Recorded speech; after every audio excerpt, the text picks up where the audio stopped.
Silvia, eu estava revendo a nossa transmissão. Nós aqui estamos com fôlego, viu, professor José Niemeyer? Nós fizemos uma transmissão de quase 6 horas lá da votação na Venezuela. E a Silvia foi enviada especial do My News para Cúcuta, na fronteira entre a Colômbia e a Venezuela, e fez ali relatos muito importantes para a gente, para compreender um pouco da situação do país. Venezuela saiu um pouco do noticiário, Silvia, e chegamos no dia de hoje em que Maduro toma posse, mesmo com a gritaria da comunidade internacional, da oposição. Está lá ele, portanto, fazendo a foto, recebendo a faixa e daí por diante. Queria te ouvir um pouco, Silvia, o que representa esse dia 10 de janeiro para a Venezuela e também para as relações diplomáticas da América Latina?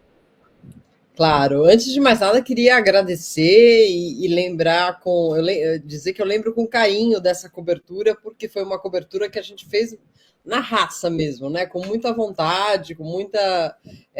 Não com muitos recursos, mas que nós conseguimos fazer personagens interessantíssimos, estar em momentos dramáticos ali, em que os venezuelanos foram impedidos de atravessar a fronteira para votar, enfim. E Cúcuta é essa cidade muito interessante em que dizem que quem está em Cúcuta neste momento parece ser o próprio Edmundo González Urrutia, porque ninguém sabe onde ele está. Ele diz que vai tentar ainda entrar em Caracas, é uma história um pouco fantasiosa essa, porque ele não tem condições de entrar e não ser preso, mas entre as possibilidades que a oposição estava levando em conta, estava ele tentar entrar via Cúcuta, como eu entrei, porque Cúcuta é uma passagem ali, é uma ponte, basicamente, né? Tem uma ponte que liga a Venezuela com a Colômbia e é mais fácil passar por ali do que passar por todos aqueles controles aeroportuários onde a ditadura tem os olhos assim em cima de quem chega,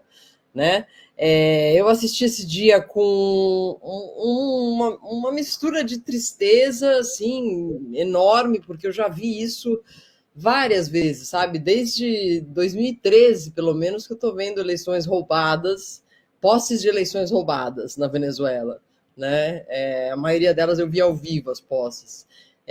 E havia algumas que até eram mais passáveis, sabe? Quando Chaves ganhou e se dizia que se tinha uma desconfiança de que tinha sido roubado em 2013, ainda assim não era tão descarado, não parecia tão roubado assim, embora tenha sido também fraude.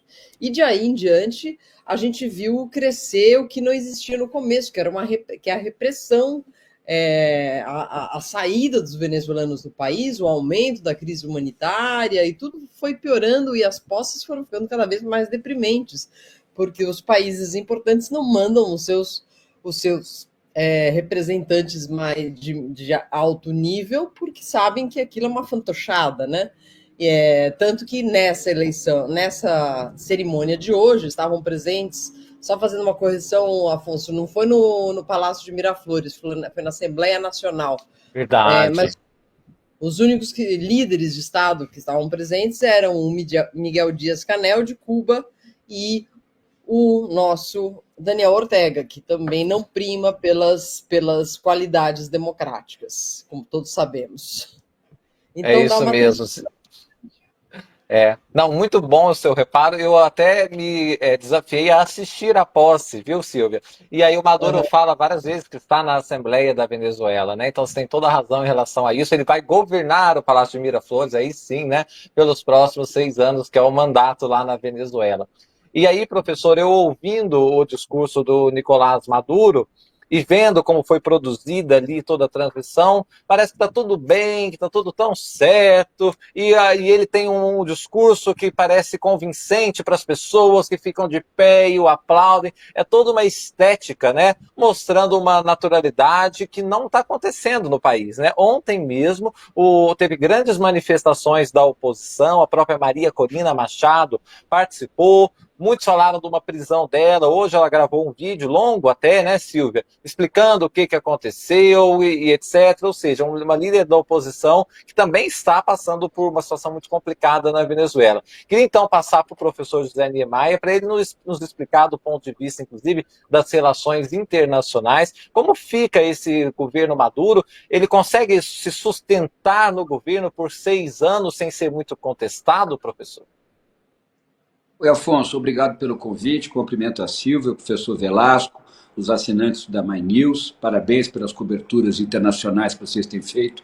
Eu também participei daquele dia da eleição na Venezuela. Como disse a jornalista Silvia, uma eleição fraudada. Ela usou a palavra roubada, uma palavra dura, mas a eleição foi roubada, sim. Tudo leva a crer que foi roubada. Há uma questão importante que envolve as relações internacionais, é que não necessariamente agentes internacionais, agentes externos à Venezuela deveriam intervir. Podem criticar, podem não participar do processo de posse, ou mesmo criticar a maneira que a eleição foi fraudada, mas nada. Falou muito de uma intervenção internacional. Isso seria um absurdo frente ao direito público internacional. Tem que se respeitar a soberania da Venezuela.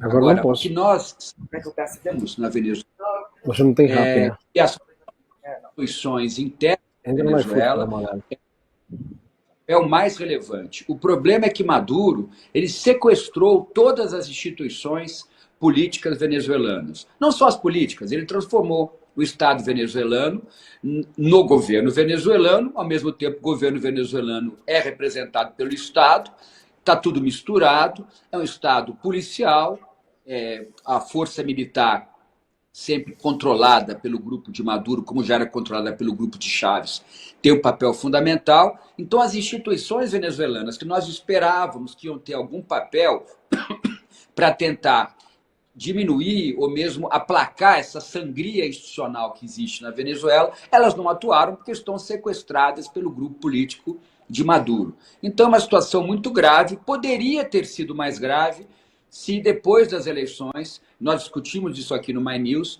nós passássemos por um ponto sem volta de uma guerra civil na Venezuela. O próprio assessor do presidente Lula, Celso Amorim, disse que isso era bem possível. Eu fiquei muito temeroso de um processo de guerra civil iniciado pós-eleição fraudada na Venezuela.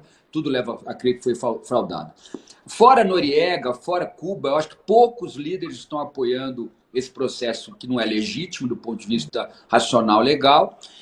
Mesmo no Brasil, sinto que setores do Partido dos Trabalhadores, que antes até apoiavam o processo político venezuelano, estão cada vez, pelo menos, ficando resguardando e não emitindo mais opinião, porque fica algo vergonhoso você tentar defender esse tipo de processo político-eleitoral na Venezuela.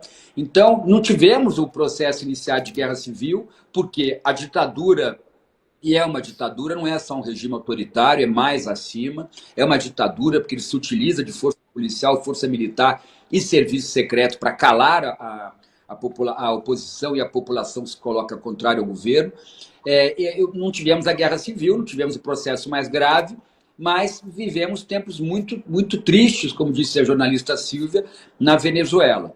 O que a gente espera, do ponto de vista socioeconômico, é que o governo Maduro, agora empossado desta maneira muito, muito estranha, ele faça reformas que são necessárias.